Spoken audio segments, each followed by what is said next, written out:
Welcome to the Non-Diet Approach topic module. This topic is very dear to my heart. I firmly believe that dieting is not the answer to losing weight and becoming more fit.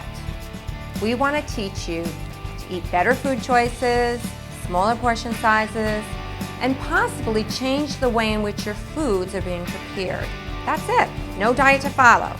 These types of changes should be gradual so that they stay with you. The tools we share with you today will stay with you for years to come, unlike a diet that you follow for a few weeks and then you discard. We hope this topic will be a life skill for you to contribute to a healthy weight and attitude that feels right. When something feels right and it's realistic, it stays with you for a long time. Years ago, my colleagues and I did a study where we looked at kids who dieted versus kids who used the non-diet approach in the program. And what we found was very striking. So in this study, we took kids who really wanted to be on a diet, and we compared them to kids who were following the non-diet approach. The kids who dieted are depicted by this dotted line.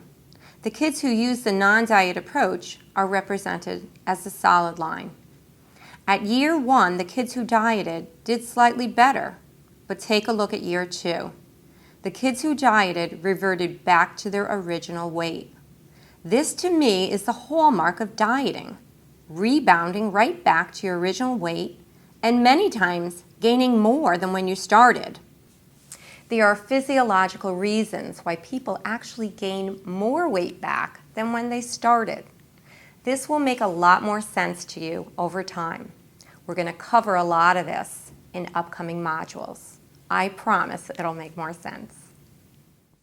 To better understand the non-diet approach, let's take a peek at what's going on in the Bright Bodies classroom.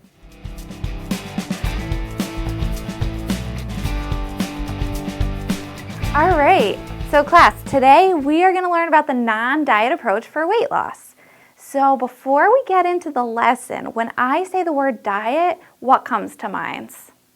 Punishment.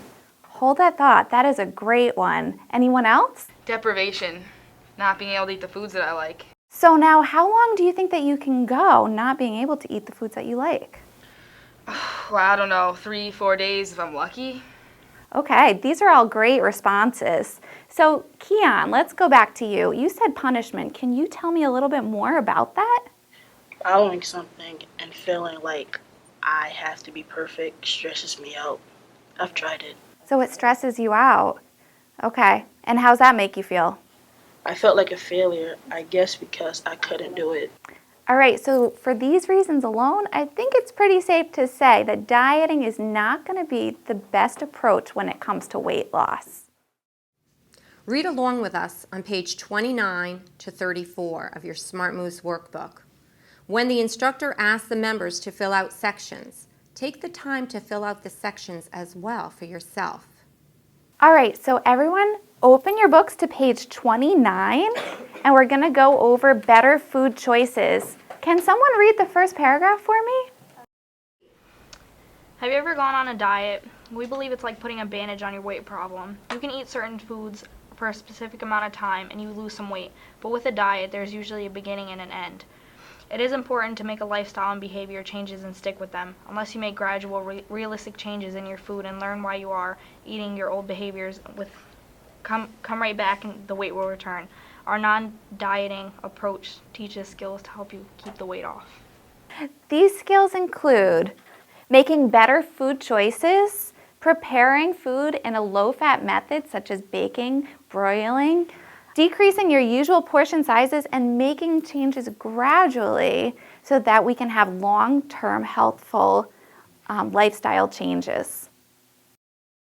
So now, everyone, let's go on to the next page, and we're going to do this exercise together. Write in everything that you have eaten and drank for the day.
Also, think about what we learned about portion sizes.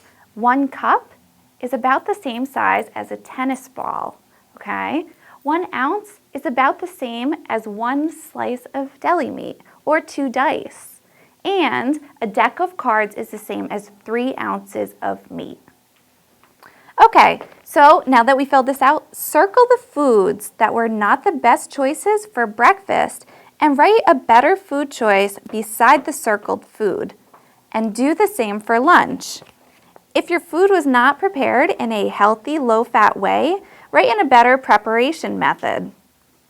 Look at the portion size. Put a square around the portions that you believe were too large and write a more appropriate portion size beside the square.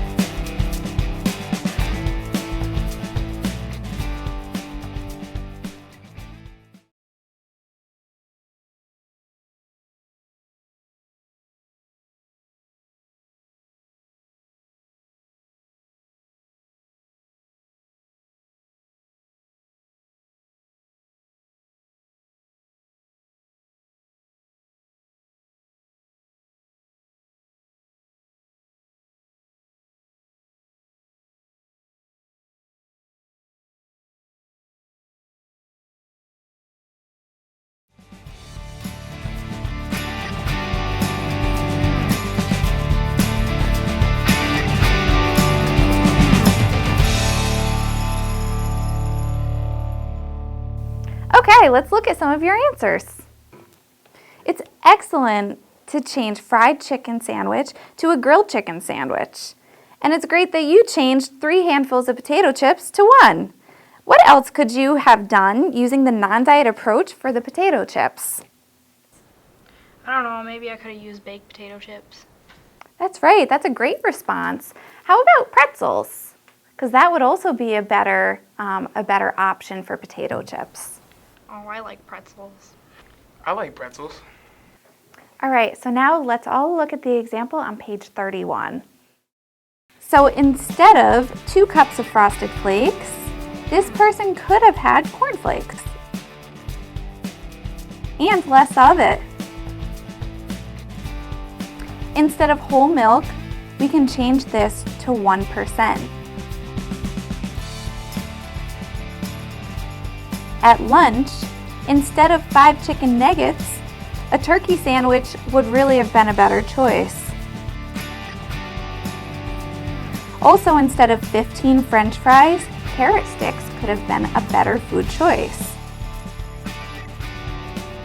And 1 cup of whole milk, again, we would change this to 1%.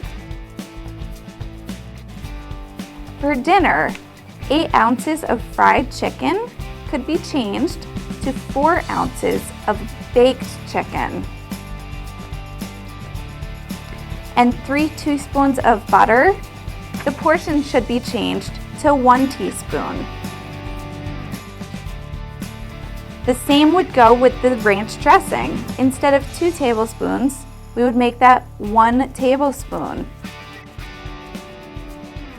Instead of 2 pieces of bread, we would change that portion size to 1 piece of bread. And 12 ounces of cola. A better choice would be either to drink water or diet soda.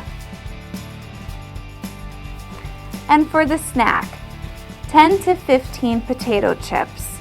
That could be changed to 3/4 of an ounce of pretzels. And 12 ounces of cola could be changed to water or diet soda. So you're saying if I go to the malls with my friends and I end up at a food court, I can still go to a fast food place and just change up my choices, like go from fried to grilled? That's right. What about French fries? What should I do? Well, the best choice would be not to order the French fries at all. But if you did order the French fries, you could just eat half of the amount that you usually would be eating. I could live with that. I really like that I don't have to eat special foods to lose weight. Me too. When I eat special foods, I just feel deprived, and then I go home and I eat everything.